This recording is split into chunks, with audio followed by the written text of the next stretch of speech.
Hi guys! Welcome back again to my channel at for today's video nga ay may nag-comment ulit. Ayan, hindi daw niya alam kung paano magbayad dito sa may loan application na to dahil nawala sa may Play Store. Ayan, ang dami na namang mga nawawalang loan application sa may Play Store at App Store. Ayan, kung hindi nyo alam kung ano yung dahilan bakit nawawala yung mga ganyang loan application, ay meron nga akong in-upload na video about dyan sa mga reasons kung bakit nawawala yung loan application at kung maibabalik pa ba yun.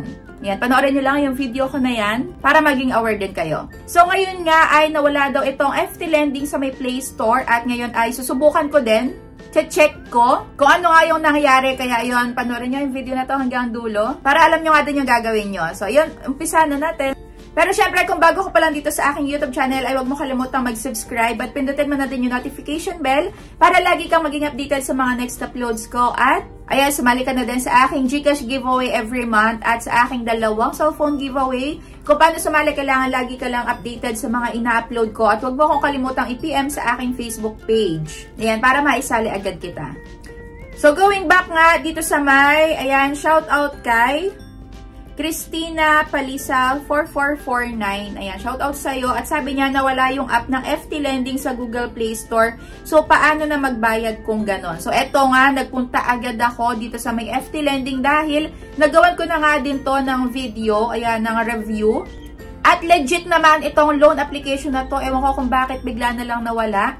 Kasi dito, same day, na-aprobahan din ako agad. Mabilis lang din yung process ng application. Yun nga lang, at first is mababa lang talaga yung credit na ibibigay sa'yo. So ako, 300 pesos yata yung na-aprobahan sa akin dito. Di ko na maalala. At nung sinearch ko nga agad sa may Play Store, ay totoo nga. Nawala nga itong FT Lending na loan application. Yan, kung di nyo pa alam yung loan application na yon is bago lang ding labas yon. At kung ikaw ay nangangailangan ng mabilisang ayan, loan ng pera, pwede sa inyo to pero sa maliit pa lang na halaga or na amount kayo ma-aprobahan. Kagaya nung sa may Mabilis Cash, ayan, mabilis mag-approve, mabilis mag-disburse, walang kaltas. Pero ayun, maliit nga lang din yung tubo. Kaso nga lang, ayan, wala nga siya talaga legit na nawala sa may Play Store.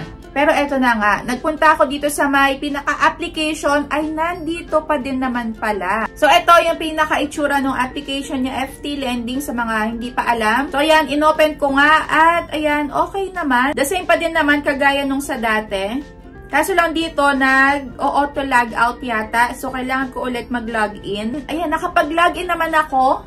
At ito yung pinaka-homepage niya. Kaya ngayon, mag-a-apply ulit ako dito para maipakita ko nga sa inyo kung paano mabayaran ito loan nyo dito kahit nawala to sa may Play Store. So, yan, get cash now na agad. Tapos, yung nalungkot naman ako kasi nung una is parang 300 pesos lang yata yung na-aprobahan sa akin. Parang hindi naman tumaas. Ayun, maliit lang talaga yung unang mga pinapautang na tong application na to. Pero, ayun, borrow now na nga natin para mabayaran din natin ngayon. So, dito is 300 pesos. Ang first payment ko is October 22. Ayun, legit pa din naman na hindi lang siya 7 days babayaran. Yan, nasa 14 days or 15 days. So, ayun, get cash now na agad. At, chinek ko yung kanilang loan agreement. Naka-reflect naman dito kung ano yung nandun sa my loan details. Kasama nga yung information ng borrower. Ako nga. So, dito merong interest na 14 pesos. Yung total service fee ay 51 pesos. At yung total fee na payable is 65 pesos. Kaya yung pinakatubo doon sa may 300 pesos is, ayan, 65 pesos. At meron nga sila ditong late fee na 0.16% nga yung outstanding na loan amount mo. At maximum of 5% per month kapag hindi ka agad nakapagbayad sa kanila. So, ayun, waiting na lang ako ngayon. Nung nakaraan naman, mabilis lang tong mag-approve. Ayan, wait lang natin. So, ayun, may nag-message na sa akin at nakakaloka. Ayan, pa-flash ko dito kung ano yung text sa akin. Hindi ako na-aprubahan dito sa may pangalawang loan ko. Nakakalungkot naman. So, siguro isa na din to. Yung isang reason na din is wala sila sa may Play Store na. Kaya hindi na sila tatanggap ng mga bagong application. Kaya ayun, hindi ko sa inyo mapapakita kung paano magbayad. Pero since nag-ooperate pa naman, okay pa naman yung kanilang application. Ayan, sana lang hindi mo pa na-uninstall. Pero kung nandyan pa, naka-install pa rin sa inyo, And feeling ko naman mababayaran pa din yan kasi same lang din, pwede mong bayaran yan sa may GCash kagaya nung nandito sa may video ko na to kung paano yung tutorial ko ng pagbabayad. So kung ikaw ay first time user mo pa lang, pwede mo panoorin yung video ko na yan. Kaso pagka na-uninstall mo na, ayan, nawala sa isip mo, meron ka pa palang kailangang bayaran. Kaya mainam din na nililista nyo sa may isang notebook kung ano-ano yung mga loan application na nautangan nyo, saka yung due date at amount. Ayan, mainam na nagche-checklist kayo kung medyo marami na kayong na-applyan na loan application. Tapos biglang ang ganyan, nung sinearch nyo sa may Play Store, biglang nawala. So, huwag nyo agad i-uninstall kasi makakatanggap at makakatanggap pa rin kayo dyan ng multiple na calls and texts from different numbers nga.